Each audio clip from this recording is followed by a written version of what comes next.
Halo semuanya, kembali lagi dengan aku Rahma Rahmatafiana dengan deskripsi yang sudah seperti biasanya ada di sini. Jadi video kali ini sebenarnya adalah penerapan dari tugas UAS dari komputasi perencanaan yang akan mengulas mengenai sistem GIS. Nah, seperti yang sudah kita ketahui, GIS sendiri itu merupakan disiplin ilmu yang sangat familiar di bidang planologi atau kePPK-an. Karena GIS atau Geographic Information System merupakan suatu sistem informasi yang mengolah data, mengelola, membangun, menyajikan data itu dalam bentuk informasi yang dilingkup atau divisualkan dalam bentuk geografik. Dan GIS ini teman-teman terbagi menjadi dua, yaitu data yang disajikan GIS dalam bentuk manual atau peta analog yang biasa kita lihat peta Indonesia itu yang ada di lembaran-lembaran. Nah, yang kedua yaitu peta otomatis atau peta digital yang kalau dalam ilmu planologi berbentuk ArcGIS atau ArcMap.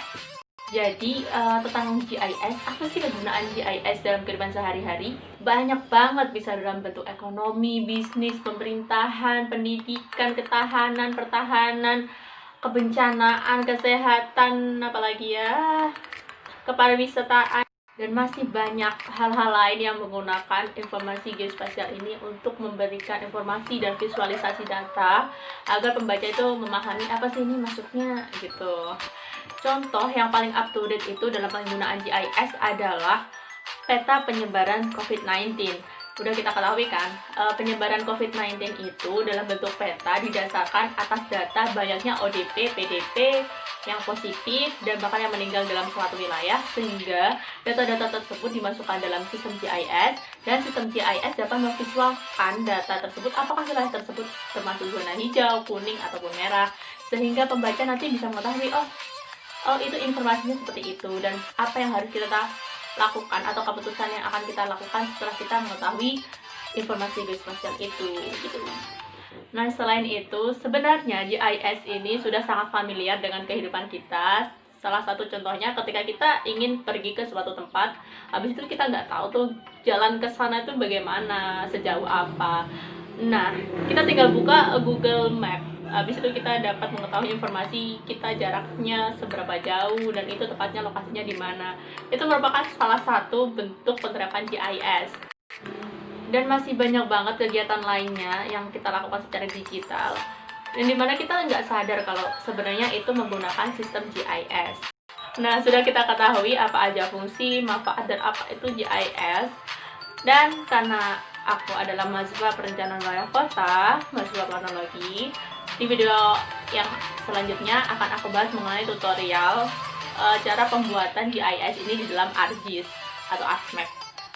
Nah, jadi kita sebagai mahasiswa planologi nggak hanya mengonsumsi tapi juga memproduksi gitu. Oke, lihat video selanjutnya ya. Nah, setelah kita mengetahui apa fungsi peta dan GIS dalam kehidupan sehari-hari, kita di sini akan membuat peta secara utuh mulai dari layout, base map, juga SHT-nya. Kita pertama buka ArcGIS terlebih dahulu seperti ini. Kita klik blank map, kemudian kita klik OK. Nah, untuk mengetahui di sini bagaimana kotaknya, kita klik layout view yang ada di bawah. Nah, seperti ini. Pada umumnya, peta yang sesuai SN itu berbentuk landscape. Jadi kita akan membentuk ini menjadi landscape terlebih dahulu. Caranya yaitu klik kotak di belakang bingkai layer. Kemudian kita klik kanan. Kita pilih page dan print setup. Nah, di sini ada pilihan portrait dan landscape. Kita pilih landscape. Jadinya akan seperti ini. Nah, seperti ini, landscape. Kemudian klik OK. Nah, kemudian teman-teman, kita akan sesuaikan back frame dari layarnya ini ke rulernya. Kita klik. Nah, sampai terlihat merah-merah seperti itu. Kemudian kita juga geser yang paling atas sampai ke kedua. Nah, seperti ini. Selesai. Setelah ininya tuh beres, kita bikin bingkai belakangnya dengan cara membentuk rectangle. Jadi rectangle ini ada banyak, teman-teman bisa pilih di sini. Kita tapi pilih yang kotak. Jadi kita klik 2 kali pada pojok, kemudian tarik, jebret. Nah, ini ditarik sesuai dengan luarnya. Sini, oke. Habis itu udah tarik ke bawah sampai luar bawah sendiri. Oke, selesai. Selesai. Kita klik kanan pada rectangle, klik properties, kemudian kita fill-nya di sini no color, di sini boleh hitam. Klik OK. Selesai. Nah, setelah itu kita akan mencoba untuk membuat layout. Layoutnya itu ada di sini, layout atau copy ada di sini. Kita bisa menggunakan rectangle seperti yang Bikai tadi. Kita klik kanan, geser.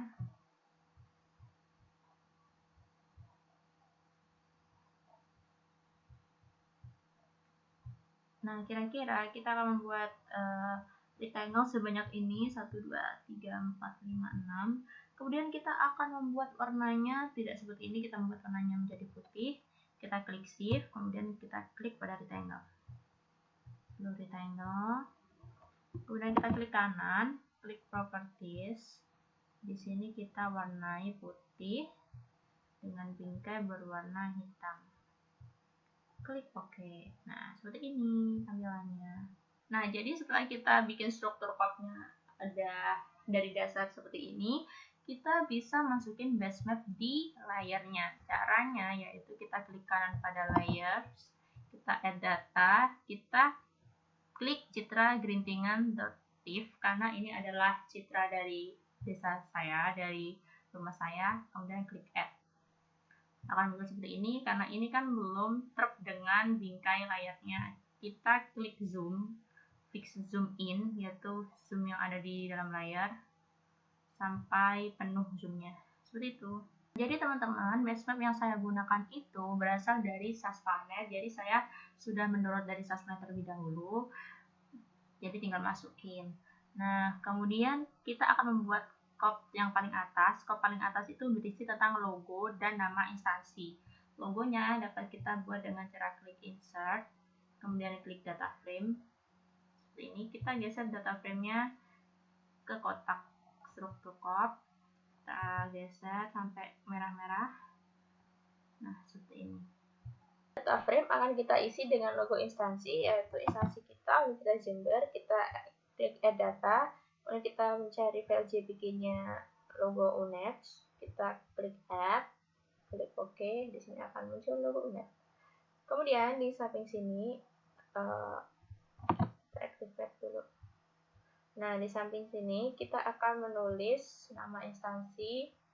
Ya, caranya yaitu kita klik teks, kita klik di kotaknya, kita klik 2 pada teks, coba klik luarnya. Kita klik 2 pada teks, kita tulis perencanaan wilayah dan kota, enter, Fakultas Teknik, enter, Universitas Jember. Kita pilih yang lurus tengah, kemudian klik OK. Kita bisa geser ini ke sini, salah, kita klik pada teks ke sini. Untuk memperkecil font kita bisa klik ini seperti ini. Nah, seperti itu. Nanti untuk ukurannya ini terserah sih, harus ada pengaturan lagi mengenai layoutnya, jadi begitu. Kemudian di sini kita akan tulis nama peta seperti tadi. Kita tulis teks, klik pada rectangle-nya, klik pada luarnya, klik 2 kali pada teks, kita namain peta tata guna lahan dusun Gerintingan Jember, Kabupaten Jember. Dikasih lurus tengah, kemudian klik OK. Jadi seperti ini, kita geser. Kalau kalian ingin ini benar-benar lurus di tengah, kita tinggal geser aja lurusnya seperti ini. Nah, seperti itu. Kalau kalian ingin mengubah font atau mempertebal tulisan, bisa melalui ini. Kita bisa pilih fontnya sesuai keinginan kita. Mungkin saja pengen Times New Roman, terus Tahoma.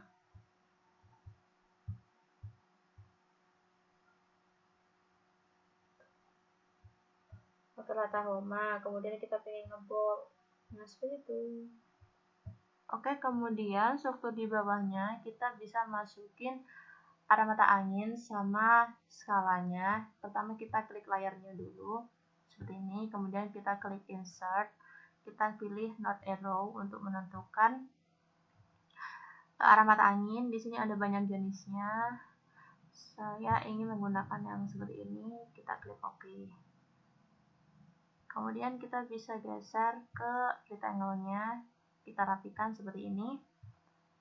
Bisa diperbesar dengan cara menarik ujungnya seperti ini. Kemudian kita bisa pilih skala dengan cara insert lagi, kemudian pilih scale text, kita klik OK. Ini akan muncul. Kemudian kita geser ke rectangle. Kita bisa ubah satuannya dengan cara klik 2 kali. Kita klik absolute, klik OK. Nah, setelah itu kita juga bisa masukin scale datangnya dengan cara klik insert, kemudian kita pilih scale bar. Di sini ada jenis-jenisnya banyak sangat. Kita bisa pilih ini sesuai keinginan sih. Kemudian klik OK. Karena ini terlalu panjang, kita bisa klik 2 kali. Kita bisa pilih ini satuannya meter. Setelah itu kita bisa perpendek dengan cara menurunkan angkanya seperti ini. Kemudian klik OK. Kita bisa geser seperti ini.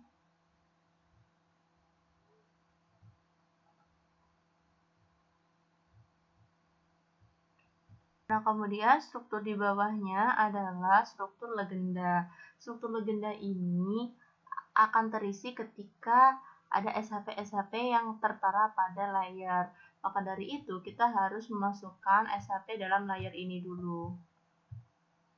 Oke, kita akan memasukkan layar SHP pada layar dengan cara kita aktifin dulu layarnya, klik kanan pada layar, kita activate. Kemudian klik kanan pada layar, kita add data, yaitu pertama data deliniasi. Klik add. Nah, ini yang akan terdeliniasi biar kita tahu apa saja bangunan yang ada di dalamnya. Kita bisa edit dengan cara klik 2 kali, kemudian kita klik hollow. Kita bisa atur line-nya dengan warna apa aja yang kita mau. Kita akan beri warna biru. Di sini kita bisa ubah berapa ketebalannya. Kemudian kita klik OK. Kita juga bisa memasukkan SHP lainnya dengan cara yang sama seperti memasukkan SHP deliniasi. Untuk bisa mencakup semuanya, kita bisa klik shift, kemudian klik ke bawah atau klik pada mouse yang berbentuk SHP ya teman-teman, kemudian kita klik add. Jadi secara otomatis mereka langsung tergabung semua. Kemudian kita bisa edit. Ini karena lahan tak terbangun biasanya berwarna hijau. Lahan tak terbangun di desa ini biasanya digunakan untuk pekarangan ataupun lahan-lahan untuk tanaman. Lahan tak terbangun biasanya berwarna kuning.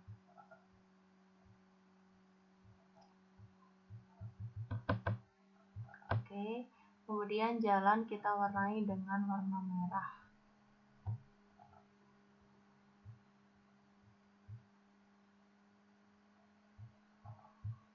Dan ini bisa diedit size-nya.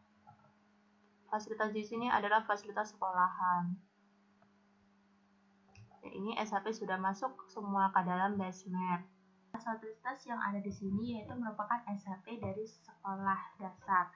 Sekolah dasar ini mempunyai cakupan pelayanan yang kalau di dalam peta itu bisa digambarkan dengan buffer. Cara membuffer SHP dengan cara mengklik geoprocessing, kemudian klik buffer. Pada label input features kita bisa pilih SHP fasilitas, kemudian kita isi cakupan wilayahnya yaitu 1000 meter. Ini satuannya atur pada meter, kemudian klik OK.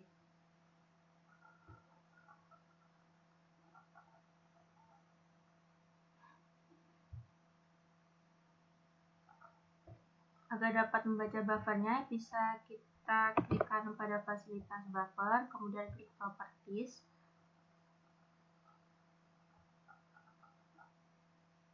Kita klik display, kemudian di sini kita ketik 50. Fungsinya dari display ini adalah untuk mentransparankan SHP dari buffer, kemudian klik OK.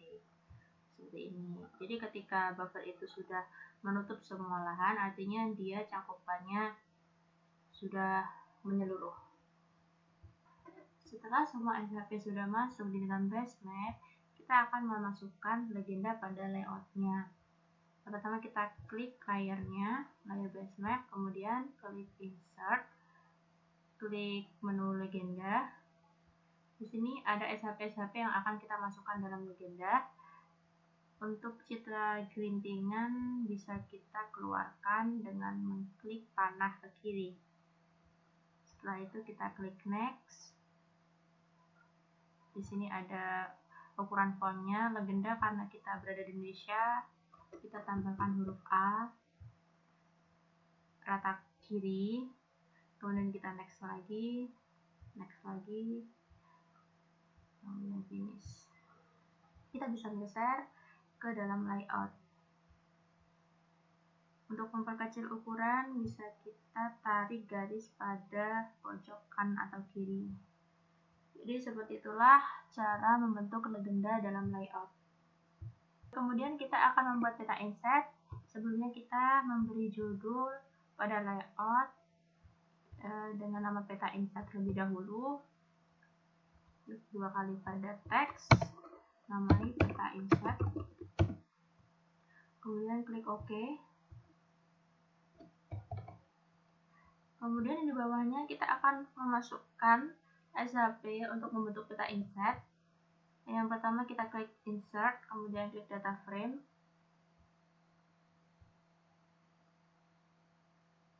Kita bisa sesuaikan kanan kirinya dengan ruler.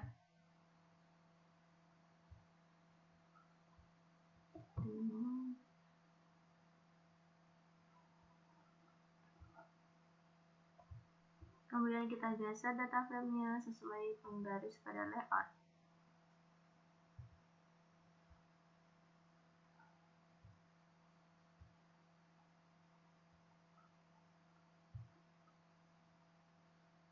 Kemudian dalam data frame kita bisa masukkan data SHP dari tulisan gelintingan. Klik add. Data SHP ini bisa diperkecil dan diperbesar dengan cara zoom in atau zoom out. Kita perkecil dengan zoom out. Oke, segini. Kemudian kita klik kanan pada data frame, kita masukkan SHP dari administrasi desa yang ada di Kabupaten Jember sebanyak 2 kali.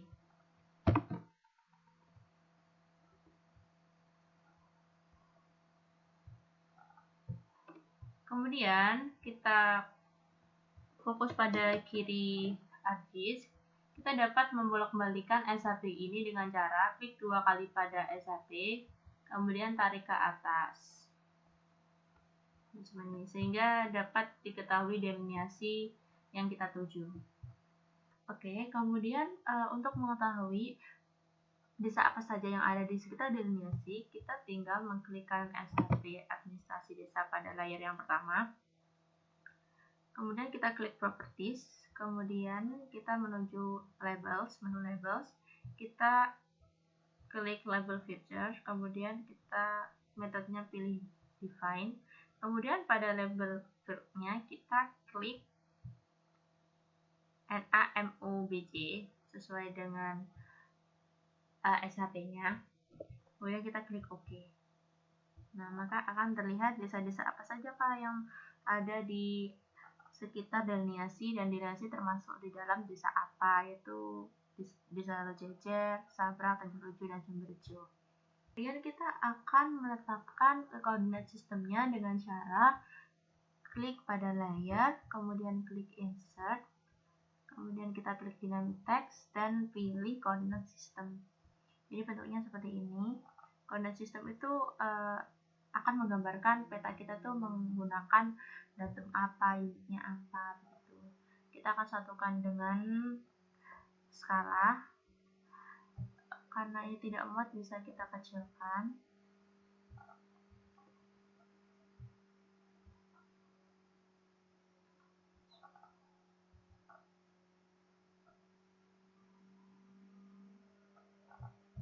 Kemudian untuk mendapatkan keterangan pada gambar, kita bisa memberikan rectangle pada peta insetnya seperti ini.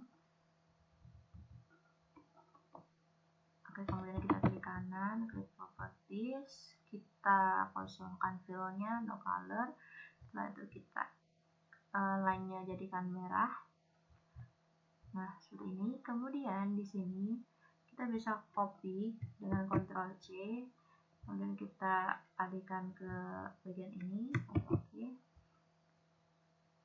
Rectangle ini kita geser ke bawah, kemudian kita kecilkan ukurannya. Seperti ini. Kemudian kita beri teks